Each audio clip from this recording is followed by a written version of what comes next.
होंगे। भारत सरकार मोड़ में है आप सभी लोगों को नौकरी देने के, और यदि आप लोग इस बार नौकरी नहीं पा पाते तो इसमें केवल और केवल आपकी अपनी व्यक्तिगत तौर पर रिस्पॉन्सिबिलिटी बनती है, आपकी खुद की स्वयं की जिम्मेदारी बनती है कि किस कारणवश आपकी नौकरी नहीं लगी है। बहुत सारे पदों पर भर्ती की जा रही है, जिसमें आप देखेंगे रेलवे के भी कुछ पद आपको आते हुए समय में नजर आएंगे। साथ साथ हमने बात करी सर एसएससी के पदों के बारे में। एसएससी में सीजीएल में 37,000 के आसपास वैकेंसीज यहां पर दी गई हैं। इसके साथ साथ आप देख रहे हैं जीडी की वैकेंसीज जो 24,000 वैकेंसीज हुआ करती थी, उसे कल ही एक नोटिफिकेशन के माध्यम से 45,000 से भी अधिक कर दिया गया। इसके साथ साथ हम सभी लोग इंतजार कर रहे थे 6 नवंबर की तारीख का, केवल और केवल यह सोचकर इंतजार कर रहे थे कि एसएससी सीएचएसएल में लगभग बहुत थोड़ी सी वैकेंसीज आएंगी, मगर यहां पर भी भारत सरकार ने एक ऐसा काम करके दिखाया जिसके लिए हम सभी लोग तैयार नहीं थे। भारत सरकार ने उस नौकरी को होल्ड पर डाल दिया, और आज हम जानेंगे इसके बारे में विस्तार पूर्वक जानकारी कि क्यों पोस्ट ऑफिस की वैकेंसीज आ सकती हैं इस बार एसएससी सीएचएसएल और एमटीएस के अंदर। यह आप सभी लोगों के लिए अपडेट है, बहुत बड़ी खुशखबरी है, बहुत बड़ी सूचना है। इसके बारे में कल भी एक वीडियो मैंने बनाई थी, मगर मुझे लगता है कि जितनी बेहतर तरीके से वहां पर समझाया जा सकता था शायद उतनी बेहतर तरीके से नहीं समझाया गया। अब ध्यान से सुनिएगा,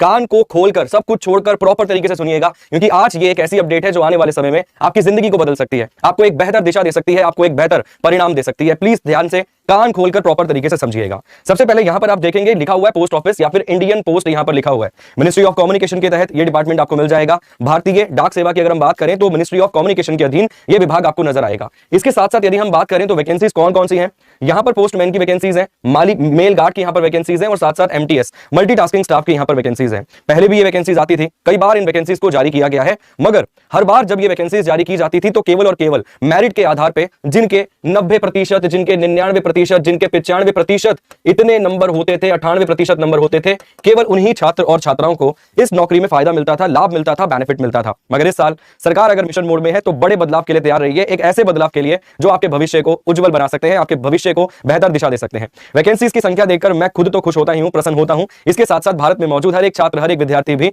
खुश होता है। वैकेंसीज की संख्या अगर आप देखेंगे तो 98,083 वैकेंसीज, मैं सच बता रहा हूं दिल से, अगर इतनी वैकेंसीज आ जाती हैं पोस्ट ऑफिस वाली और ये पेपर कंडक्ट करा लिया जाता है तो शायद वो 1 लाख छात्र जो बहुत लंबे समय से इंतजार कर रहा है एक सरकारी नौकरी का, वो हर एक छात्र इस नौकरी पर चढ़ जाएगा। और विस्तार पूर्वक समझते हैं, मैं आपको और बेहतर तरीके से एक्सप्लेन करता हूं कि क्या खेल है, क्या सरकार कर सकती है इस बार इन वैकेंसीज के साथ। पहले ये केवल और केवल मेरिट के बेसिस पर लिया जाता था। यहाँ पे अगर आपके 95% नंबर है, अगर आपके 96% नंबर है, 98% नंबर है, तभी केवल ये काम होता था। इस चीज को ध्यान रखना। अब यहां पर अगर आप देखेंगे सीएचएसएल, ये सीएचएसएल की वैकेंसीज आने वाली थी सर 6 नवंबर को। कब आने वाली थी? ये वैकेंसीज 6 नवंबर को आने वाली थी, और कहीं ना कहीं 5 नवंबर को आने वाली थी। भाई 6 नहीं, एक तारीख आगे बढ़ गई है। ये वैकेंसीज 5 नवंबर को आने वाली थी। एसएससी जो कैलेंडर जारी करता है उसमें उसने पहले ही सूचित कर दिया था कि 5 नवंबर को ये वैकेंसीज आ जाएंगी, मगर कहीं ना कहीं हम पहले ही तैयार बैठे थे इस चीज के लिए कि ये होल्ड पे डालेगा। ऐसा क्यों था होल्ड पे डालने की वजह? ध्यान से सुनिएगा प्लीज। होल्ड पर डालने की वजह मेन ये थी कि इसके अंदर केवल 2900 पोस्ट खाली दिखाई दे रही थी। केवल इसमें 2900 पद जो थे, 2900 पोस्ट जो थी, केवल वही खाली दिखाई दे रही थी जब हम भारत सरकार के अधीन अलग अलग विभागों में, डिपार्टमेंट में वैकेंसीज को सर्च कर रहे थे। और एक और बड़ी चीज जो इसके अंदर थी सर सीएचएसएल के अंदर, वो थी पीए और एसए की वैकेंसी। थोड़ा ध्यान से सुनिएगा प्लीज। यहां पर जो पीए और एसए की वैकेंसीज थी, पोस्टल असिस्टेंट और सॉर्टल असिस्टेंट की जो वैकेंसीज थी, इसमें 9900 पद थे। कितने पद थे? 9900 पद थे इसमें, मतलब इतनी वैकेंसीज थी इसके अंदर। और ये पूरे के पूरे डिपार्टमेंट को उठाकर कहां डाल दिया गया? सीजीएल के अधीन डाल दिया गया, कंप्लीट ग्रेजुएशन वाले एग्जाम के अंदर डाल दिया गया, सीजीएल के अंदर डाल दिया गया। इसका मतलब सीएचएसएल खाली हो गया। सीएचएसएल के पास अपना कुछ नहीं बचा, केवल 2900 पोस्ट बची, क्योंकि इसमें से 9900 पोस्टों को उठाकर सीजीएल में डाल दिया गया। और यदि भारत सरकार इसी ही दिन, इसी तारीख को ये वैकेंसीज जारी कर देती तो हो सकता है 2900 या फिर 5000 के लगभग वैकेंसीज आपको देखने के लिए मिलती। मगर भारत सरकार ने खेल खेला और बोल दिया कि होल्ड पर डाल रहे हैं इसको। और होल्ड पर डालने के बाद जो डेट यहां पर आपको नजर आएगी वो नजर आएगी 6 दिसंबर। ठीक है, यहां पर जो डेट आपको नजर आएगी वो 6 दिसंबर नजर आएगी। और जो इतनी सारे हम लोग मतलब बोल रहे हैं, इतना चीख कर मैं भी बोल रहा हूं कि बहुत बड़ा खेल हो सकता है, तो वो खेल यही है, क्योंकि सीएचएसएल के पास अपनी कुछ वैकेंसीज अभी मौजूद है ही नहीं।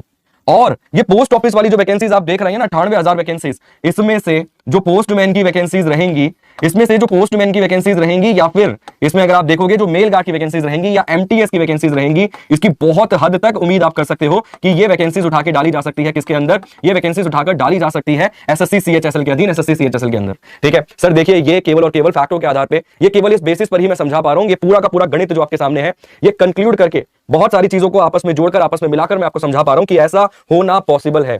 मैं कोई अंतर्यामी नहीं हूं, मैं कोई भगवान नहीं हूं, या फिर मैं कोई उस डिपार्टमेंट में बैठा हुआ वो व्यक्ति नहीं हूं जो 100% श्योरिटी के साथ आपको ये बात बोल सके। ठीक है, मैं केवल ये बोल रहा हूं कि अगर ये वैकेंसीज यहां पर शिफ्ट कर दी हैं सीजीएल में, तो सीएचएसएल के पास ऐसा कोई बड़ा डिपार्टमेंट नहीं बचता जिसमें बहुत बंपर मेगा भर्ती हो। इसीलिए ऐसा हो सकता है, क्योंकि ये वाली जो वैकेंसीज आप देख रहे हैं ना, ये भी दिसंबर के महीने में ही जारी की जाने वाली है। ठीक है, उम्मीद करता हूं ये बात आपको समझ आ गई होगी। और अगर ऐसा हुआ पोस्टमैन, एमटीएस या मेल गार्ड की वैकेंसीज इसके अंदर आई, तो मान के चलिएगा ये 40,000 के आसपास वैकेंसीज देगा। सीएचएसएल के अंदर। और सर अगर इसने सीएचएसएल के अंदर 40,000 वैकेंसीज दे दी तो भारत के इतिहास में सीएचएसएल में अब तक की सबसे बड़ी भर्ती होगी ये, ठीक है जी। और 12th होगी इसकी योग्यता, 12वीं होगी इसकी क्वालिफिकेशन। मैं इसको आपको और विस्तार पूर्वक समझा देता हूं और बेहतरीन तरीके से आपको मैं यहां पर समझा देता हूं चीजों को। 3 प्रकार की वैकेंसीज है सर, पोस्टमैन की वैकेंसीज है, मेल गार्ड की वैकेंसीज है और एमटीएस की वैकेंसीज है। लगभग 37,000 के आसपास ये वैकेंसीज आपको मिल जाएंगी। इन दोनों के लिए नोटिफिकेशन जारी कर दिया गया है। भर्ती मतलब दिसंबर के आसपास से इसके फॉर्म को फिल करना शुरू किया जाएगा। इसमें कुल मिला के 59,099 वैकेंसीज आपको मिल जाएंगे और इसमें कुल मिला के 1500 के आसपास लगभग पद आपको मिल जाएंगे। मतलब 61,000 के आसपास वैकेंसीज तो बता दी गई है डिपार्टमेंट ने। ये 37,000 वैकेंसीज एमटीएस की है। इसमें भी योग्यता 12वीं पास है, 12th पास है। इसमें भी योग्यता 12वीं पास रहेगी, इसमें भी योग्यता 12वीं पास रहेगी। इसे समझने के लिए इस डॉक्यूमेंट को जो मैंने कल समझाया था उसको एक बार आपके सामने पेश कर देता हूं, ताकि आपको मेरी बात से कुछ अगर शक है, कुछ अगर शंका है तो उसको आप क्लियर कर सकें, आप समझ सकें कि हम ऐसा क्यों बोल रहे हैं और किस आधार पे, किस बेसिस पर, किस फैक्ट पर यहां पर हम ये बात कर रहे हैं। एक बार ध्यान से देखिएगा सर, आप देखेंगे पोस्टमैन की वैकेंसीज 59,099 वैकेंसीज है। ग्रुप सी की वैकेंसीज है। सैलरी 21,000 से लेकर 21,700 से लेकर 69,100 सैलरी यहां पर बताई गई है। आप एज लिमिट देख लीजिए 18 से लेकर 27 साल। एसेंशियल क्वालिफिकेशन है 12वीं पास। जो भी बच्चा इस फॉर्म को फिल करेगा उसको 12वीं पास होना अनिवार्य है। वह शर्त है कि वो पहले से ग्रामीण डाक सेवक के तहत कार्य ना कर रहा हो या फिर कार्यरत ना हो, ठीक है। ग्रामीण डाक सेवक वाले विद्यार्थियों के लिए जो पहले से कार्य कर रहे हैं उनके लिए 10वीं पास है। जो पहले से कार्य नहीं कर रहे, जो बाकी अदर किसी भी मतलब कोई और अलग डिपार्टमेंट में काम कर रहे हैं, खाली बैठे हैं, उन सभी के लिए योग्यता 12वीं पास रहेगी। इसके साथ साथ अगर आप देखोगे ना सर, कुछ चीजें जैसे हम बोलते हैं ना कि भाई आंकड़ा कैसे सेट बैठ रहा है, कैसे ये चीज आप बोल पा रहे हो इतनी श्योरिटी के साथ। देखो उसमें एक चीज यहां पे और बोलिए, कंप्यूटर की नॉलेज होनी चाहिए। भाई आज तक क्यों नहीं मांग रहे थे कंप्यूटर की नॉलेज? इसका मतलब कुछ ना कुछ फेरबदल करने की फिराक में है भारत सरकार, बड़ा खेल खेलने की फिराक में। इसको ध्यान दीजिए। वो बोल रहा है नॉलेज ऑफ कंप्यूटर भी होनी चाहिए, और हम सभी लोग जानते हैं सीएचएसएल में कंप्यूटर की नॉलेज मांगता है वो, मगर वो साथ में नहीं बोलता कि आपके पास डिप्लोमा कुछ होना चाहिए, सर्टिफिकेट होना चाहिए, ऐसा कहीं नहीं बोलता वो। सेम ये बोल रहा है कि नॉलेज ऑफ लोकल लैंग्वेज, और साथ साथ आप देखोगे knowledge of working on computer. आपको कंप्यूटर की लैंग्वेज होनी चाहिए और जिस क्षेत्र से आप नौकरी को भर रहे हैं आपकी उसकी भाषा की जानकारी होनी चाहिए। ये 2 पॉइंट यहां पे बहुत इंपॉर्टेंट है, ठीक है। और मैं जिस पॉइंट को देख के चौंका था, घबराया था, हिल गया था, वो ये था, in case of recruitment made through staff selection commission the crucial date of determining the age limit shall be as advertised by SSC. वो बोल रहा है यदि इन सभी पदों की भर्ती को एसएससी के द्वारा, स्टाफ सिलेक्शन कमीशन के द्वारा करवाया गया ना, तो वो डेट बताएगा, जैसे उसने जीडी में डेट बताई है ना कि इस डेट से आपकी काउंट की जाएगी एज। अगर इस डेट के हिसाब से आप एलिजिबल हैं तो आप फॉर्म को भर सकते हैं। एक बात बताओ, शादी का कार्ड छपवाना है, अरे जब भाई उस लड़के से लेना देना ही नहीं है तो उसका नाम क्यों छपवाएंगे कार्ड के ऊपर? और वैसे ही यहां पर यह बात है कि पोस्ट ऑफिस की वैकेंसी से एसएससी का लेना देना क्या है, मुझे ये बताओ। कोई लेना देना नहीं है। और अगर लेना देना नहीं है तो नाम क्यों छपवाएंगे एसएससी का? मगर अगर एसएससी का नाम उसने छपवाया है तो श्योरिटी कुछ ना कुछ झूल तो होना चाहिए। और ईश्वर से मेरी तो यही प्रार्थना है, माता रानी से, भगवान से मेरी यही प्रार्थना है कि यार इस बार मेरिट के आधार पर मत लेना। और सबसे ज्यादा जो दिल टूटता है ना विद्यार्थी का टूटता है। यार नहीं आए 60% नंबर थे उसके यार केवल, तो आप कैसे 99% वाले को सुप्रीम मान सकते हो? करा लो ना पेपर। तो या तो फिर यूपीएससी में भी यही बोल दो ना, यूपीएससी में जिसके 99% है डायरेक्ट उसको एम्प्लॉय आप बना लोगे, अपना डायरेक्ट उसको आईएएस अधिकारी बना दोगे। नहीं करते ना। जब बड़ी से बड़ी पोस्ट में ऐसा नहीं है तो छोटी से छोटी पोस्ट में कैसे आप ऐसा कर सकते हो कि जिसके 99% नंबर है वही एलिजिबल है? ये तो गलत चीज है। तो पेपर तो होना ही चाहिए सर। हम तो बिल्कुल पक्ष में खड़े हैं पेपर के, और अगर आप भी पक्ष में खड़े हो पेपर के तो हुंकार भर दो एक बार जोर से कि पेपर ही होना चाहिए सर। इस बार विदाउट पेपर नहीं होनी चाहिए भाई। भर्ती 98,000 पदों की भर्ती है यार। वो एलिजिबल छात्र का क्या होगा जो पिछले 1 साल से 1.5 साल से तैयारी कर रहा है? 2 9 से भी मौका।